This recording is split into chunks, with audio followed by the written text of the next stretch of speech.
안녕하세요. 심심한 철원입니다. 비트코인 5억 원. 이런 얘기를 처음 들으면 어떤 생각이 드시나요? 뭐 코인 유튜버가 조회수 올리려고 하는 얘기겠지.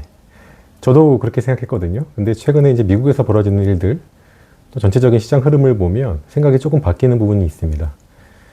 오늘 비트코인 이야기처럼 보이지만 주인공이 비트코인은 아니고요. 스테이블 코인입니다.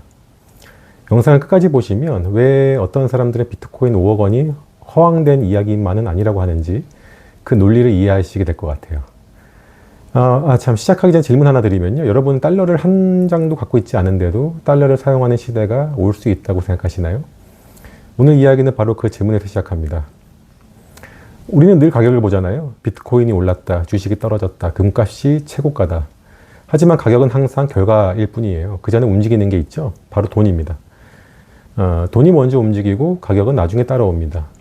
그래서 정말 중요한 질문은 비트코인이 왜 올랐을까가 아니라 돈이 어디에서 유입됐을까입니다.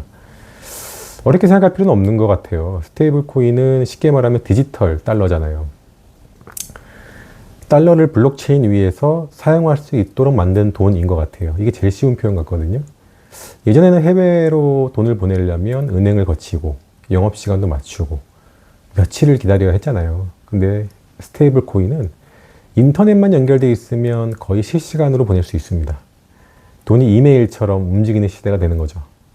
중요한 것은 코인이 아니라 돈이 움직이는 방식 자체가 바뀌고 있다는 거예요. 여기서 많은 사람들이 오해하는 것 같습니다. 미국이 암호화폐를 키워주려고 하는 것인가? 저는 조금 다르게 봅니다. 미국의 관심은 비트코인 하나에만 있는 것이 아니라 달러를 디지털 시대에도 가장 많이 쓰는 돈으로 유지하는 것에 관심이 있는 게 아닌가 싶어요. 최근 미국에서는 스테이블 코인을 제도권 금융 안에서 어떻게 활용할지를 이에 대한 논의가 활발해지고 있고 금융회사들도 관련 사업에 적극적으로 참여하고 있죠.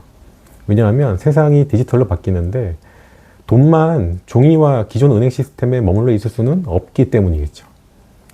그런데 여기서 왜 이런 것들이 비트코인과 연결이 될까요? 여기서 가장 중요한 이야기를 좀 들려드리려고 합니다.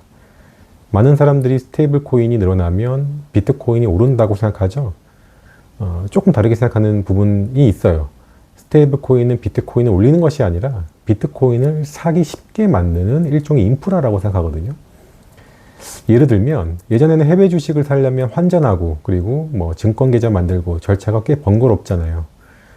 지금 휴대폰으로 몇 번만 누르면은 해외 주식 거래가 가능합니다. 해외 주식 갑자기 좋아진 게 아니라 사기 쉬워진 거예요. 경제학에서는 거래 비용이 낮아질수록 거래가 늘어나는 경향이 있다고 하잖아요. 비트코인도 비슷한 것 같습니다. 스테이블 코인이 널리 쓰일수록 블록체인 위에서 자금을 이동시키고 또 디지털 자산을 또 거래하는 과정에 마찰이 줄어들게 될 것 같습니다. 저는 이런 비유를 참 좋아합니다. 철도가 생기자 산업혁명이 빨라졌죠. 고속도로가 생기자 자동차 산업이 폭발했습니다. 인터넷이 생기자 구글, 유튜브, 넷플릭스가 탄생했죠. 그러니까 길이 먼저였고 산업은 나중이에요. 스테이블 코인도 저는 같은 관점으로 봅니다. 돈이 다니는 새로운 길이 만들어지고 있는 것입니다. 그리고 길이 넓어질수록 그 길에서 가장 신뢰받는 자산도 더 많은 관심을 받을 가능성이 높아졌어요. 현재 그 자산이 비트코인일 수 있다는 거죠. 여기 숫자를 하나 보겠습니다. 스테이블 코인 시장 규모는 최근 몇 년 동안 크게 성장했고 현재는 수천억 달러 규모로 평가되죠. USDT와 USDC 같은 주요 스테이블 코인의 발행량도 꾸준히 증가했습니다. 동시에 비트코인 현물 ETF에는 기관 자금이 유입되면서 기업들이 비트코인을 자산으로 보유하려는 사례가 늘어났죠. 이 모든 변화가 곧바로 가격 상승을 보장하는 것은 아닙니다. 하지만 분명한 것은 비트코인을 둘러싼 금융 인프라가 과거보다 훨씬 성숙해지고 있다는 점이에요. 자, 처음 질문 돌아가 보겠습니다. 비트코인이 반드시 5억 원이 될까요? 저는 모릅니다. 그리고 누구도 확실히 알 수는 없어요. 하지만 예전처럼 말도 안 되는 이야기다 라고 단정 짓기는 점점 어려워지는 것 같습니다. 만약에 스테이블 코인이 계속 성장하고 또 디지털 달러가 널리 쓰이고 기관의 자금이 블록체인 금융으로 더 많이 들어오고 비트코인이 지금처럼 대표적인 디지털 자산의 위치를 유지한다면 5억 원이라는 가격은 가능성이 있는 여러 시나리오 중 하나로 논의될 수 있을 것 같습니다. 반대로 규제 환경이 바뀌거나 또 기술 경쟁에서 다른 자산이 우위를 차지하거나 시장 심리가 크게 흔들린다면 그 시나리오는 조금 멀어질 수는 있겠어요. 그러니까 중요한 것은 미래는 하나가 아니라 여러 가능성으로 열려 있다라는 거예요. 제가 오늘 들고 싶었던 얘기는 비트코인 사는 것도 아니고요. 5억 원이 된다는 것을 보장한다는 얘기도 아닙니다. 오히려 그 반대입니다. 우리는 가격을 예측하는 데 너무 많은 시간을 씁니다. 하지만 가격은 그 결과일 뿐이고요. 먼저 봐야 하는 것은 돈이 어떤 길을 통해 움직이고 있는가가 아닌가 싶습니다. 인터넷에 정보가 이동하는 방식을 바꿨잖아요. 그리고 지금은 블록체인이 돈이 이동하는 방식을 바꾸려고 하고 있죠. 그 변화의 중심에 스테이블 코인이 있고요. 그 생태계에서 비트코인이 어떤 역할을 하게 될지는 앞으로도 계속 지켜봐야 할 것 같아요. 그래서 저는 요즘 비트코인이 얼마나 오를까 보다는 돈은 앞으로 어떤 형태로 움직일까를 더 자주 생각하게 됩니다.